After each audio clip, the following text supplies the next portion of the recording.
Hello दोस्तों, कैसे हैं आप सब। हमारी कहानियां देखने के लिए हमारे चैनल को सब्सक्राइब कीजिए और हाँ, बेल आइकॉन पर क्लिक करना मत भूलिएगा। इसका मतलब आप लोग भिखारी हो। मेरी शादी एक भिखारी खानदान में हो गई है। बहू, भिखारी होना कोई पाप तो नहीं है, लेकिन आप लोगों ने मुझसे झूठ बोलकर रिश्ता जोड़ा है। आने दो विक्रम को, बताती हूँ उसे। विक्रम और राधा की शादी को 5 साल हो गए थे और इतने सालों बाद राधा को पता चला कि उसका ससुराल भिखारी है। क्या विक्रम और राधा का रिश्ता टूट जाएगा, जबकि दोनों ने लव मैरिज की थी? ये जानने के लिए कहानी में थोड़ा पीछे चलना होगा। विक्रम लोगों से भीख मांगकर अपना घर चलाता था, क्योंकि वो लोग खानदानी भिखारी थे। भगवान के नाम पे कुछ दे दो बाबूजी, मेरी माँ बीमार है, मैं चल भी नहीं पाता हूँ ठीक से। भगवान भी न जाने कैसे कैसे दिन दिखाता है गरीबों को। बेचारा जवानी में ही अपाहिज हो गया। ये लो, भगवान आपको खूब तरक्की दे बाबूजी। ऐसा कर करके वो दिन भर भीख मांगता रहा और शाम को अपने इलाके में लौट आया। अपने इलाके में लौटते वो बिल्कुल सही से चलने लगा। अब उसके पैर में कुछ नहीं था, वो बस अपाहिज होने का नाटक करता था। वो अपनी झोपड़पट्टी पहुंचा, जहां उसकी बूढ़ी माँ थी। माँ, आज तो कुछ ज्यादा ही कमाई हो गई, आज का दिन मेरा अच्छा गया। बेटा, मैं तो कहती हूँ कि मैं भी तेरे साथ भीख मांगने चला करूँ। हम दोनों भीख मांगकर पैसे इकट्ठा करते हैं और तेरी शादी कर देते हैं। नहीं माँ, मेरे होते हुए आप भीख मांगने कैसे जा सकती हो? अरे बेटा, मैं भी बचपन से भीख मांगकर ही बड़ी हुई हूँ। ये मेरे लिए कोई नया काम नहीं है। हाँ माँ, मुझे पता है। चलो खाना लगाओ, मुझे बहुत जोरों की भूख लगी है। मैं आपको भीख मांगने नहीं दूंगा। खैर, उसकी माँ ने खाना लगाया और दोनों खाना पीना खाकर सो गए। सुबह विक्रम अलग अलग इलाके में कभी लंगड़ा बनकर तो कभी अंधा बनकर भीख मांगता और शाम को कमा कर ले आता।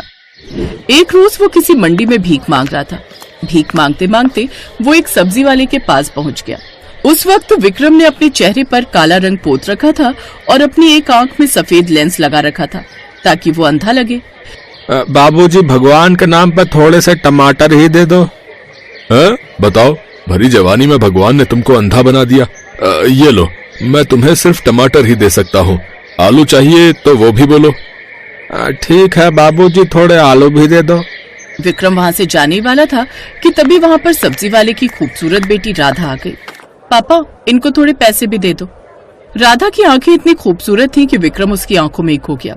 वो बिना पैसे लिए ही वहाँ से चला गया। रात भर विक्रम राधा के बारे में ही सोचता रहा। सुबह उसने इस बारे में अपनी माँ को भी बताया। माँ, कल मैं जब एक सब्जी वाले से भी मांग रहा था, तब वहां पर मैंने उसकी बेटी को देखा।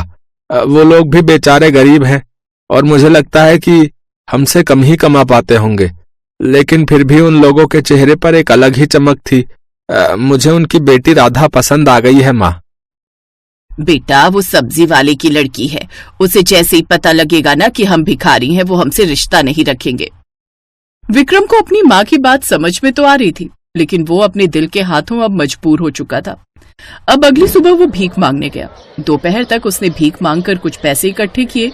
उसके बाद मेरा मन नहीं लग रहा है राधा के बगैर। मुझे उससे किसी तरह दोस्ती करनी पड़ेगी, लेकिन इस कंडीशन में नहीं। मैं कपड़े बदल लेता हूँ। वो अपने घर आया और इस बार अच्छे अच्छे कपड़े पहनकर नहा धोकर उसी सब्जी वाले के पास पहुंच गया। किस्मत उसकी तेज थी, इसलिए आज सब्जी वाले की जगह उसकी बेटी राधा ही बैठी थी। आज आपके पापा नहीं दिखाई दे रहे। आपको इस तरह मार्केट में अकेले सब्जी नहीं बेचनी चाहिए, लोगों की नजरें ठीक नहीं है। अगर आप मेरे पापा को जानते हैं तो ये भी जानते होंगे कि मैं और पापा सिर्फ 2 ही लोग हैं मेरे परिवार में। जब उन्हें कहीं काम से जाना पड़ता है तो मुझे ही सब्जी का ठेला संभालना पड़ता है। अच्छा, ये बात है। अच्छा, मुझे 2 किलो आलू दे दो। राधा ने उसे 2 किलो आलू दे दिए। ये लीजिए, 50 रुपए हुए आपके। विक्रम ने उसे 100 रुपए दिए और चला गया। राधा उसे पीछे से पुकारती रही, लेकिन उसने मुड़कर देखा ही नहीं। अजीब लड़का है, 50 की जगह 100 देकर चला गया। भिखारी के लिबास में हर रोज विक्रम वहां से चक्कर लगाता रहा, पर राधा उसे पहचान नहीं पाई। 1 हफ्ते बाद उसने देखा कि अकेली राधा ही सब्जी बेच रही थी। वो जल्दी से कपड़े बदलकर फिर से आ गया।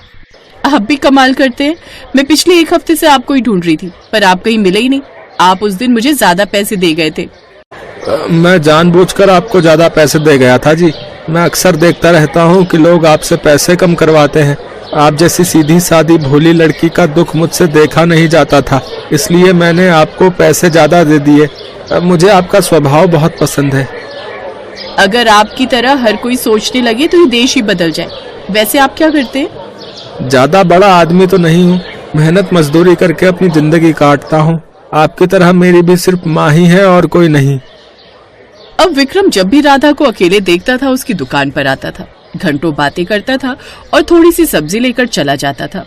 फिर एक दिन, राधा, हम दोनों इतने दिनों से एक दूसरे से मिल रहे हैं। मैं तुम्हें जान गया हूँ, तुम भी मुझे अच्छी तरह जान गई हो। असली बात यह है कि मैं तुम्हें पसंद करने लगा हूँ राधा। मैं तुमसे शादी करना चाहता हूँ। इतने में वहाँ पर राधा का पिता आ गया। पहले तो विक्रम डर गया, लेकिन बेटा, मैंने राधा बिटिया के लिए कई लड़के देखे, लेकिन हम इतने गरीब हैं कि दहेज दे नहीं सकते। इस वजह से सबने रिश्ता करने से मना कर दिया। रिश्ते के लिए तो मैं तैयार हूँ, लेकिन हमारे पास दहेज देने के लिए कुछ नहीं है। कोई बात नहीं चाचा, मुझे दहेज नहीं चाहिए। मुझे राधा का स्वभाव बहुत पसंद है। ठीक है, अपनी माँ को लेकर आ जाना, शादी की बात कर लेते हैं। विक्रम उस दिन बहुत खुशी खुशी अपने घर आया और अपनी माँ को सारी बात बता दी। माँ, आज के बाद हम इस इलाके में नहीं रहेंगे, वरना उन्हें पता चल जाएगा कि हम लोग भिखारी हैं। लेकिन बेटा, अगर किसी दिन धोखे से पता चल गया तो बहू को बहुत बुरा लगेगा, रिश्ता भी टूट सकता है। अरे ऐसा कुछ नहीं होगा माँ, मैं सब कुछ संभाल लूंगा, बस यहाँ से चलो। विक्रम ने किसी जंगल के बीचों बीच बिल्कुल सुनसान जगह पर कुछ ही दिनों में मिट्टी का मकान बनाकर तैयार कर लिया और उसके कुछ दिनों बाद दोनों की शादी हो गई। सुहागरात की अगली सुबह, राधा, मैं काम पर जा रहा हूँ, तुम माँ का ख्याल रखना। ये भी कोई कहने की बात है? मैंने कभी अपनी सगी माँ को देखा नहीं, इसलिए अब यही मेरी माँ है। मेरे बेटे ने बिल्कुल सही बहू ढूंढ कर दी है मुझे। तो इस तरह विक्रम काम पर बताकर जाता था, लेकिन बाहर गेटअप चेंज करके भीख मांगने लगता था। ऐसे ही 5 साल बीत गए। फिर एक दिन जब वो मार्केट में भीख मांग रहा था तो राधा ने उसे देख लिया।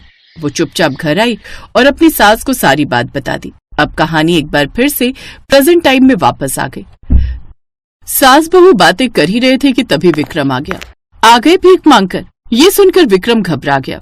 देखो, अब छुपाने की कोई बात नहीं है, मैंने अपनी आंखों से देख लिया तुम्हें भीख मांगते हुए। तुमने मेरे साथ धोखा किया है। हाँ, मैं मानता हूँ कि मैंने तुम्हारे साथ धोखा किया है, लेकिन अगर मैं तुम्हें बता देता कि मैं भिखारी हूँ तो क्या तुम मुझसे शादी करती? मैं किसी भी कीमत पर तुमसे शादी करना चाहता था, इसलिए मैंने ये सब किया है और मैं अच्छा खासा कमा लेता हूँ। अब तुम जो भी सजा देना चाहो दे सकती हो।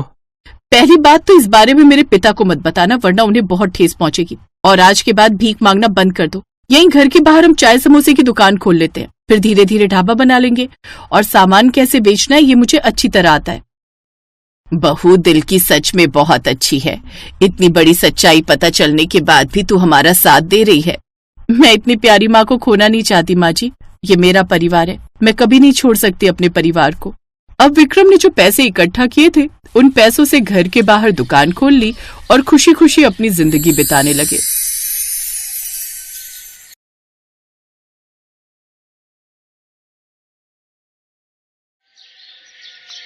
मुझे किसी इंडियन से शादी नहीं करनी, बल्कि मुझे तो किसी ऐसे एनआरआई लड़के से शादी करनी है जो कि बड़ा और अमीर हो।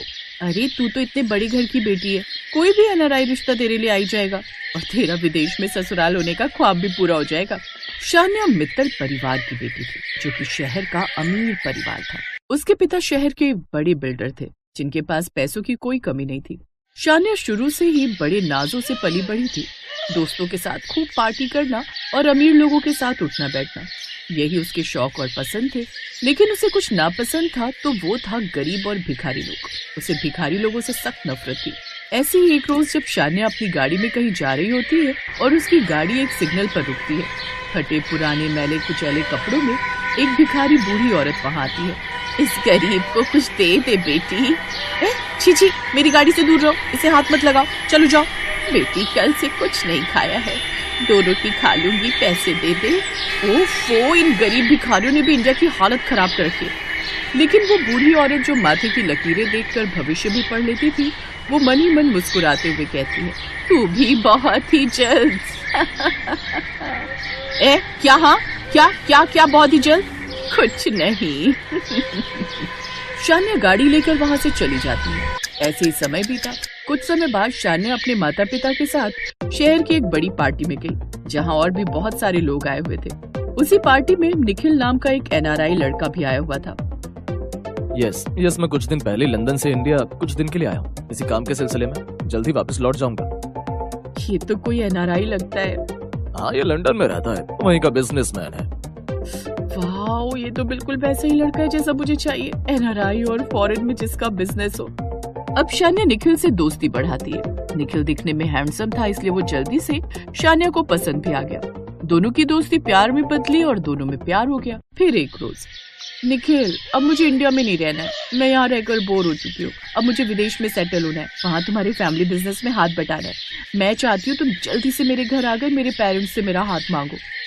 अब निखिल ऐसा ही करता है, वो उसके घर जाकर उसका हाथ मांगता है और एनआरआई दामाद की बात सुनकर वो भी इसके लिए खुश हो जाता है। फिर सबकी रजामंदी से उनकी शादी हो जाती है। शादी के बाद जैसे ही शान्या उसके साथ लंदन पहुंचती है तो उसकी सास और ससुर एयरपोर्ट पर उसका स्वागत करते हैं। वाह, हमारी बहू तो बड़ी सुंदर है। पैरी पौना मम्मी जी, पापा जी। खुश रहो बहू। चलो अब घर चलो, मैं अभी टैक्सी बुलाता हूँ। Taxi taxi. कमाल है, इतने अमीर होकर भी ये टैक्सी में घर जा रहे। सच में बड़े डाउन टू अर्थ है ये लोग। अच्छा निखिल, हमारा घर कहाँ है? लंदन स्ट्रीट में। लगता है ये लंदन का कोई पॉश इलाका है। कुछ देर बाद वो सब लंदन स्ट्रीट पर पहुंच जाते हैं। अब तुम अपनी आंखों पर ये पट्टी बांध लो। लेकिन क्यों? हमारे यहाँ ऐसे ही स्वागत किया जाता है नई बहू का। लगता है बड़ा ही आलीशान स्वागत होगा मेरा एनआरआई ससुराल में। उसकी आंखों पर पट्टी बांध दी जाती है और कुछ देर बाद निखिल उसका हाथ पकड़कर उसे घर की ओर ले जाता है। फिर उसकी पट्टी खोलता है। शान्या खुशी खुशी आंखें खोलती है, जहां लंदन स्ट्रीट पर सड़क किनारे बनी टेंट की झोपड़ी देखकर वो हैरान ही रह जाती है। ये क्या है? तुम्हारा ससुराल, और क्या? लेकिन इस टेंट में? हाँ बहू, यही तो तुम्हारा ससुराल है। क्या? लेकिन ये सब? ओफो भाभी, अब अंदर भी आओ, सारी बातें यही कर लोगी क्या? उस टेंट वाले ससुराल में जाकर तो शान्या का दिमाग चकरा जाता है और वो बेहोश हो जाती है।